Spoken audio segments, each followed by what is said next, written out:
مجھے شادی نہیں کرنی تھی۔ 4 سال گزر گئے، آج پھر اسی قبر پر آ کر بیٹھ گیا ہوں۔ وہ وقت مجھے پھر سے یاد آ رہا ہے جب میں شیروانی میں تھا اور بول رہا تھا کہ یار پلیز میرا گریبان چھوڑ دو، کوئی دیکھ لے گا۔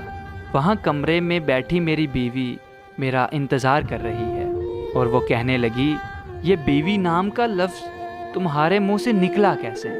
ابھی میں زندہ تھی، میں مری نہیں۔ تم میرے ہوتے ہوئے میرے سامنے کسی اور سے شادی کیسے کر سکتے ہو؟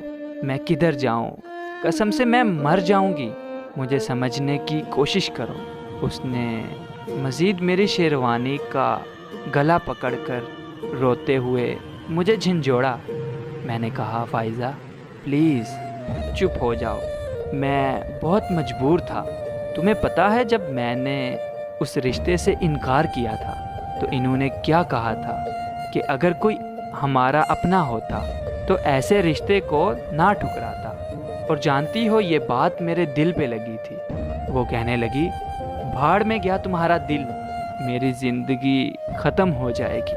آج میں تمہیں اس کے بستر پر نہیں جانے دوں گی، اور اگر تم اس کے بستر پر گئے تو میرا مرا ہوا منہ دیکھو گے۔ میں نے کہا، پاگل ہو گئی ہو، ادھر بیٹھو، میں تمہارے لیے پانی لے کر آتا ہوں۔ میں پانی لینے کے لیے اندر داخل ہوا۔ سب کزنز نے میرا گھیرا کر لیا، سب بہت خوش تھے سوائے میرے، کیونکہ میں نے آج ایک ایسی شادی کر لی تھی جس سے میں کبھی خوش نہیں رہ پاؤں گا۔ ویسے لڑکوں کے بارے میں یہ مشہور ہے کہ انہیں بس لڑکی چاہیے، لیکن میں آج چیخ چیخ کر بتانا چاہتا تھا کہ ایک لڑکے کا دل ٹوٹا ہے رشتوں کو نبھاتے ہوئے۔ آج ایک لڑکا ریزہ ریزہ ہو گیا۔ میں کزنز کے شور میں اس پگلی کو بھول گیا جس کے لیے میں پانی لینے آیا تھا۔ سب نے مذاق کرتے ہوئے مجھے ایک کمرے میں داخل کر دیا جہاں ایک لڑکی دلہن بنی میرے انتظار میں بیٹھی تھی، جو بہت سج سنور کے بیٹھی ہوئی تھی۔ میں جیسے ہی کمرے میں داخل ہوا مجھے ایک شور سنائی دیا۔ میں اسی وقت پلٹا، بھاگ کر جا کر دیکھا تو کوئی زمین پر پڑا تڑپ رہا تھا۔ ہاں، یہ وہی کملی تھی جو اپنی آخری سانسیں لے رہی تھی۔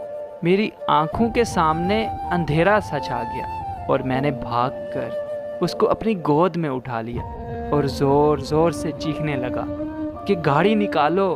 گاڑی کی پچھلی سیٹ پر اسے لٹاتے ہوئے پلٹا تو آنکھوں کے سامنے اندھیرا سا چھا گیا اور میں گر پڑا۔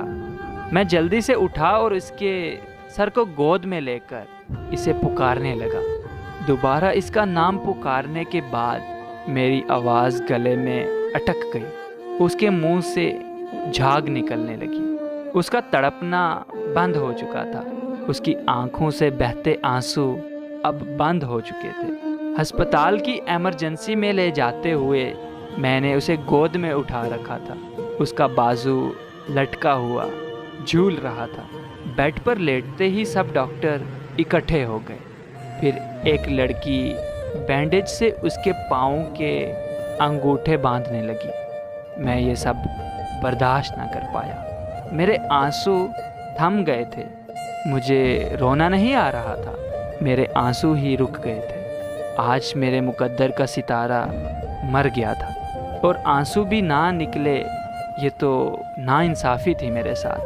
پھر ایک لڑکی میری طرف آئی اور کہنے لگی، سر یہاں اپنا سائن کر دیں۔ دن وہی تھا، تاریخ بھی وہی تھی، بس وقت تبدیل تھا۔ جب میں نے اسی دن اپنے نکاح کے فارم پر سائن کیے تھے اور اسی دن اس کے ڈیتھ کے فارم پر سائن کیے تھے۔